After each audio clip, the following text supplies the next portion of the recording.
Hello, hello, Leo Collective. Ako po ito, si James from James Tarot PH. Ito po ang inyong weekly reading para po sa rest of March 2026. Ano po naghihintay sa inyo sa dulo ng buwan na ito. Okay? So inhale and exhale. Holy Spirit, Spirit Guides, ibigay po natin sa mga mahal kong Leo ang mensaheng dapat nilang malaman for the week. Siya nga pala mga mahal kong Leo, thank you po sa lahat ng mga nagdo-donate, ganon din po sa lahat ng mga hindi nag skip ng ads, ganon din po sa mga likes and comments. Nako, napakalaking tulong po yan para sa akin. Every time po na meron tayong libreng reading para po sa inyo. Okay? So thank you, thank you, thank you. Continue liking, continue commenting, continue not skipping the ads. Malaking pong suporta sa akin yan. Thank you, thank you, thank you. So, in your reading for today, in your background, meron kang the Moon card. Okay? Sabi dito, Leo, ngayong linggong ito, bago matapos ang Marso, panahon na para linawin ang mga dapat linawin. Okay? Nakita ko dito, nabubuhay ka sa isang ilusyon about something. You need to find the truth. Okay? You need to open your eyes para makita mo yung katotohanan tungkol sa isang bagay, tungkol sa isang tao. And then move forward. Okay? Nakita ko dito that when the truth comes, kapag lumabas talaga yung truth about something or someone, doon ka talaga tunay na makakalarga at lalaya. So, wag mong katakutan ang truth. Not every truth is ending. Yung truth, regalo yan sa iyo ni God para makaabante ka na. Okay? Congrats, clarity will come at hindi ka na malilito, hindi ka na maguguluhan tungkol sa isang bagay o sa isang tao. Okay? Especially here, in your core energy, you have the Page of Cups. Surprise! No? Merong isang unprecedented or unexpected na eksena na mangyayari na bubulaga sa'yo this week. Whether the truth about your question, kung ano man yung bumabagabag sa'yo, mga tanong mo, mga unclear things, darating siya ngayon. No? Ang kailangan gawin ni Leo, i-accept yung truth. Yakapin mo yung truth because this truth ay talagang magdadala sa'yo sa mas maayos na direksyon. Okay? Example, this week marirealize mo pala na yung kausap mo sa lupa ay hindi pala siya ang totoong may-ari ng lupa, no? Kaya this week marirealize mo na, hala, yun palang binabayaran kong tuition fee ay maliit pala ngayon, liliit pala siya. O kaya magugulat ka na lang na yung trabaho mo ay hindi na pala ganoon kabigat, magaan na pala at maayos na pala. Solid na pala ako ng 5 years dito. Parang ganon. So, kung ano man tong kasagutan sa mga tanong mo na bubulaga sa'yo ngayon, tanggapin mo yan because it will lead you to a better direction. Okay? Page of Cups, the Two of Wands. Yes, talaga namang kung ano man tong darating na ito na impormasyon or event, no? It will make your plan clearer than before, no? Panahon na for you para sumugal or tumulay sa mga bagong bagay. Alam ko meron kang pine-prepare ngayon. Naghahanda ka ngayon, ano, aalis ka ba? Meron ka bang movement? Meron ka bang transferring na ginagawa? Or may balak kang simulan na unfamiliar or hindi ka ganun kasigurado, pero ngayon pine-prepare mo pa lang ang lahat. Boom! Mabubulaga ka sa isang impormasyon na parang magpapakonfirma na, okay, panahon na nga for me, tutulayan ko na to. Parang ganyan. Example, ikaw ay nagpe-prepare para mag-apply sa gantong klaseng trabaho. And then parang iniisip mo pa kung gagawin ko na ba? Sure na ba? Mag-a-apply ba talaga ako doon? Biglang boom, meron ka nakasalubong na dati mong kaklase na parang, huy, Leo, kamusta ka na? Nagkatrabaho ako doon, nag-a-apply ka doon, sige, okay doon, maganda sweldo doon. So, yung confirmation na yon na sagot, magpapalakas ang loob mo na itulay yung plano. Parang ganon, no? Example lang yun, pero parang ganon. So, antabayanan mo yung clarity ngayon na talagang magpapasipa sa'yo patungo doon sa gagawin mo this time. Congrats po, okay? So, Leo, tanungin kita ngayon, ano ba yung wish mo? So, maganda to before the month ends, ilapag mo na yung wish mo para matupad. I-comment mo sa baba and it will come true para sa'yo. Okay? In the area of what you need to focus on, meron po kayong the Six of Swords.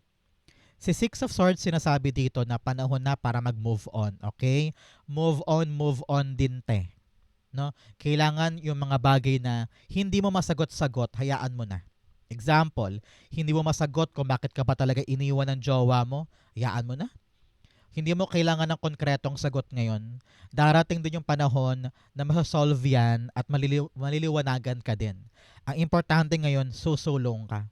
Huwag kang tatambay sa problema. Huwag kang tatambay dun sa kalugmukan mo. Always choose to move forward and fight forward. Piliin mo ang katahimikan mo, ang career mo, ang buhay mo na magbibigay sa iyo ng katahimikan. Okay? Panahon to para kahit malabo, kahit hindi sure, kahit hindi malinaw, alam mo na kailangan mo na mag-move on. Okay? Clarify natin. The Page of Pentacles. Dahil meron daw bagong darating para sa'yo. Itong bagong darating na ito, na napakaswerteng opportunity, kailangan mo daw itong aralin. Kaya tinatawag ka talaga na lumarga ka na, puntahan na ito para maasikaso na. Okay? Example, new job, na kailangan ng new papers, o kailangan ng interview, kailangan ng magpadala ka ng product, kung ano man yan. Tinatawag ka na aralin ito. Kasi pag inaaral mo, talagang smooth sailing ang mangyayari dyan. Gusto mo bang maging smooth sailing itong paparating na ito? Ibig sabihin, huwag kang kampante. Aralin mo, i-research mo. Example, marami namang tutorial sa YouTube.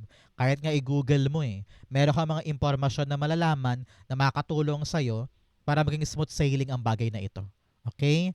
I-prioritize mo daw to this time para walang pangit na mangyari at para magkaroon siya ng dire-diretsyong andar. Okay? So, Leo, saan po kayo nanonood ng ating reading for today? Comment down below. Taga saan po kayo? Sa Pilipinas man o parte ng mundo? Comment down below para malaman ko po kung saan nakakarating ang ating mga readings. In the area of what you need, meron kang Chariot card. Ang kailangan mo dito, abante, abante, abante. May plano ka at tagadalawang isip ka pa kung tutulay ka. Use your heart, focus, and panahon na para ibulalas na yung pangarap na yan. Go forward. Okay? Meron kang ipapanalo ngayon. Pero paano ka daw mananalo kung wala kang kahandaan na tumulay? Okay? Very, very yan. Mapanermon sa'yo. Sinasermonan ka ngayon ng cards mo, Leo, na kung gusto mo talagang manalo at malusaw lahat ng mga temporary problems ngayon, lumaban ka. Sumuong ka forward. Okay? The Chariot card din. Chariot card, clarifying Chariot card. Sabi niya, alam mo, tigas ang ulo mo. Sinabi ko na nga Chariot Parang ganyan. Sinasabi niya na you don't have any option but to move forward. Gawin na yan, aksyonan na yan, ihakbang na yan, ilakad na yan. Parang ganon. Meron ka bang pinapatagal? Meron ka bang dinedelay sa buhay mo na alam mong dapat mo na aksyonan? Nako, this is your sign. Aksyonan na daw. Clarify pa natin. Di pa ako satisfied. The King of Swords. Yes. Panahon na para maging matapang at matalino to really go for it, be smart in your action, at talagang isabuhay na ngayon. Parang ganon. It's a call for action. Kilos, kilos, kilos. Okay? In the area of what's affecting your current energy, meron kang the Devil card. Si Devil card, sinasabi dito na marami kang distractions. Marami kang mga negative self-talk. Iniisip mo na hindi ko kaya, baka matalo lang ako, baka mag-fail lang ako, baka kung anong sabihin ng ibang tao, baka i-judge ako, mga ganyan. So, kinakadena ka ng mga takot mo. So, panahon na to release all of your fear, okay? Release your fear, focus tayo sa blessing natin, at paghandaan natin siya. Naku, sabi dito, lamang ang nakapag-prepare, lamang ang nakapagplano. Kaya kung nakapagplano ka, dapat daw maging confident ka sa plano mo para malusaw to mga takot mo at makaabante ka na. Okay? Clarify natin. The World card. Yes, go out of your shell. Tingnan mo, pareho silang cards, nakatali yung isa naman nakakulong sa isang bilog. So, ibig sabihin, meron talagang pumipigil sa'yo O may factor sa buhay mo na humaharang para talagang makalusot ka na at makapunta ka na sa mga bagong bagay. Kaya ka naantala, kaya sinasabihan ka talaga na mag-focus ka in moving forward dahil meron pumipigil sa'yo. Panahon na para ma-pinpoint mo, Leo, ano yung dahilan ng paghinto ko, ano yung pumipigil sa akin, at ano yung balakid na dapat kong tapusin. Meron ka daw dapat i-close na, close a chapter. Maka past love life mo ito, o past heartbreak mo, or past job na kailangan talaga ikandado mo na yon, isara mo na para magsimula na yung bago. Hanggat hindi mo daw sinasara yung past, nahihirapan kang magsimula ng bago eh. So, learn to detach yourself from something na hindi talaga para sa'yo para makapagsimula ka na ng bago. Okay? Especially here, alam ko naguguluhan ka sa journey mo, hindi mo alam ang gagawin mo, pero tinatawag ka talaga to just trust. No? Trust your instinct, have faith, trust your intuition, dadalhin ka talaga niya sa katiwasayan. Alam ko malabo ngayon, pero huwag ka mag-alala, lilinaw din yan. Okay? In your near future, meron kang judgment card. Ang sabi ng judgment, talagang new life na ito, new beginning. Parang Leo 2.0 ito. Nagising ka na sa isang bangungot. Nagising ka na sa isang lumang buhay at ngayon, ready ka nang yakapin yung pagbabago. Talagang ito ay rebirth para sa'yo. No? After mong bumitaw sa mga kumukulong sa'yo, after mo mag-risk sa mga bagay na alam mong kayang-kaya mong abutin, isang malaking surprise sa ito na, ready na pala ako, sige tuloy na ako, ganyan. Yung pag-move on mo at pagyakap mo sa mga bagong bagay ang magpapasok sa'yo sa bagong buhay. Okay? Hindi mo na kilala ang sarili mo sa dati. Kasi you now realize that I need to face my fears, I need to take a risk, I need to venture forward para totally magbago ang buhay ko. Na-realize mo na ikaw ang gagawa ng sarili mong swerte. Ikaw ang gagawa ng sarili mong pag-asenso. Okay? Clarify natin. The Five of Swords. Yes, panalo ka sa mga laban. Narinig ko dito na sa kabila ng mga pinagdaanan mo, maaring problema sa pamilya, sa lover, sa trabaho, sa career, sa negosyo, ikaw pa rin ang panalo. Nakita ko dito na you will win this fight, you will win this competition, or you will win this hardship dahil nakaisip ka ng bagong paraan na ikakapanalo mo. Kumbaga, hindi ka sumabay sa agos lang. Hindi mo ginaya lang yung ginagawa nila. Naghanap ka ng sarili mong strategy na uniquely para sa'yo, na gumana sa'yo. At na-realize mo na, ay, kaya ko pala. Buti pala nilaban ko. Buti pala hindi ako sumuko. Buti pala naghanap ako ng bagong strategy na gumana para sa akin. So now, away ka na from hardship, away ka na from toxicity, at alam mo na yung para sa'yo, at yun ang kakapitan mo. Talaga namang super blessed ka ngayon. You answered the calling from God, from Archangel Gabriel here, and you are now living a better life kumpara noon. Okay, congrats po. In your challenge, ito ang problema natin this week, the Three of Swords. Marami ka pa rin talagang issues from the past na hindi mo kayang bitawan. Takot ka eh, naiilang ka eh. Maybe because nahiwalay ka na, or napahiya ka, or nag-fail ka na before. Syempre, naintindihan ko naman, nakakatakot yan. Nakakailang. Na baka mangyari na naman, di ba? Pero kung talagang natuto ka dito sa nangyari in the past, hindi na to mangyayari ulit. Kasi you have learned your lesson, di ba? So now, paghihilumin mo ang sarili mo, Leo, para ma-confront mo na yung emotions mo pagdating sa mga bagong gagawin. Kasi kung marami ka pang hang-ups in the past, mahihirapan kang plansyahin yung plano mo for the future. Let go of the past para klaro ang future. Okay? Importante yan for you.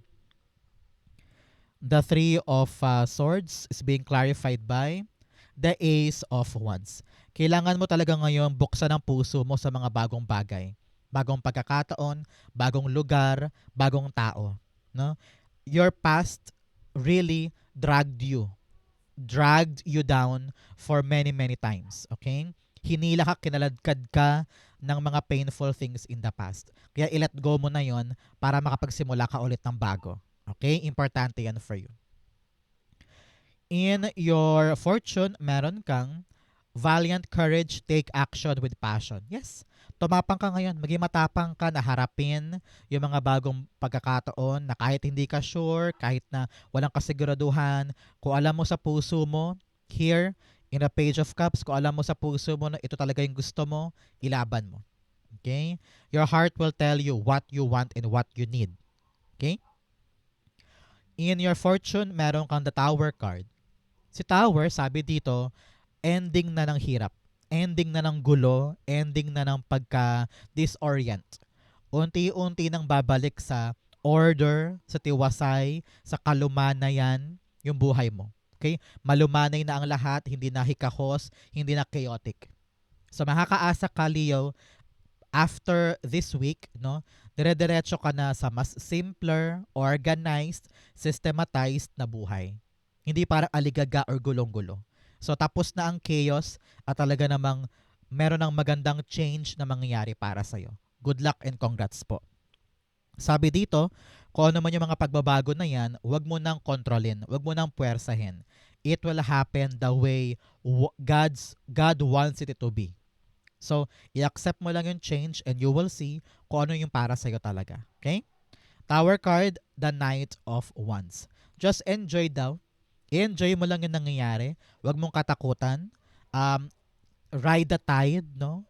Maging experimental ka ngayon and use your love, use your passion para hindi mo sukuan yung mga bagay-bagay dahil ito na yung simula ng new chapter eh.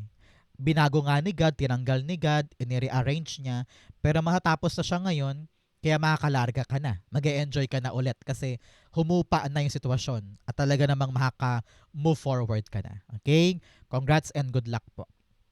I-claim mo to para sa'yo yan. In your divine messages, adjustments are required.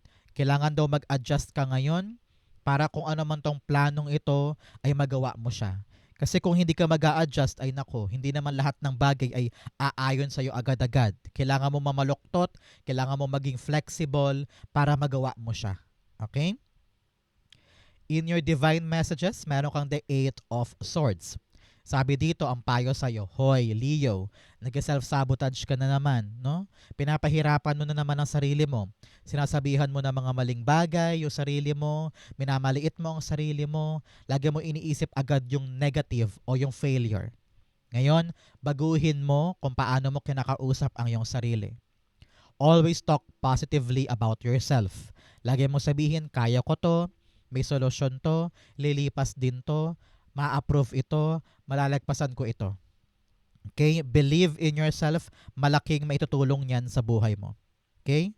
Eight of Swords, the Eight of Pentacles. Meron kang 8-8, talaga namang abundance and powerful energy ang meron ka. Kaya mong ipanalo, kaya mong itagumpay, kaya mong maging successful sa bagay na yan.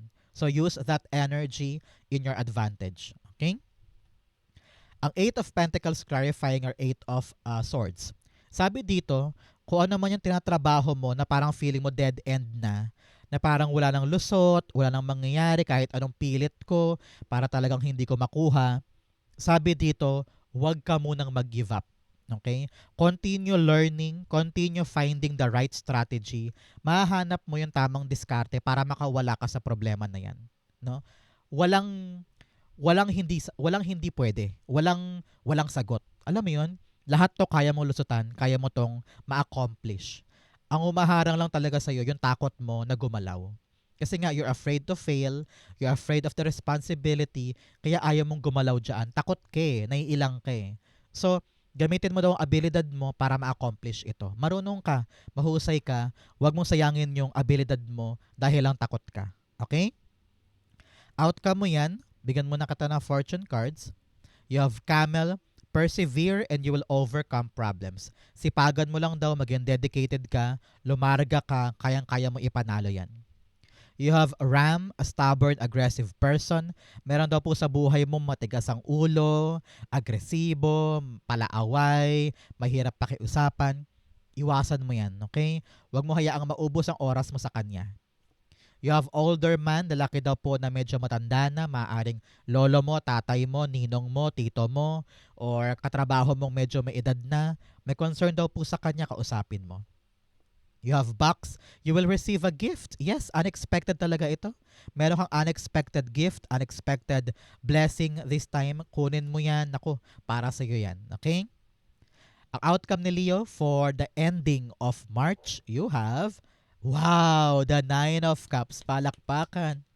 Pati ako nagulat. Shocking, shocking ito.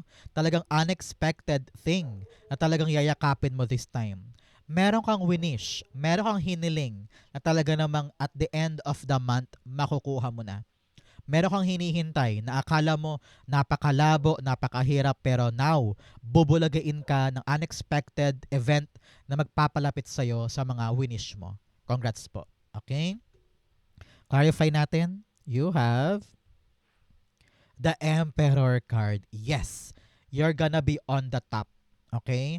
Kung ano man tong hinihiling mo, talaga namang you are on the better side of the problem. Kayang-kaya mong i-handle, kayang-kaya mong kunin, matapang ka na aksyonan siya, at matapang ka na ngayon, wais ka na ngayon sa kung anong gagawin mo pag nakuha mo yung wish.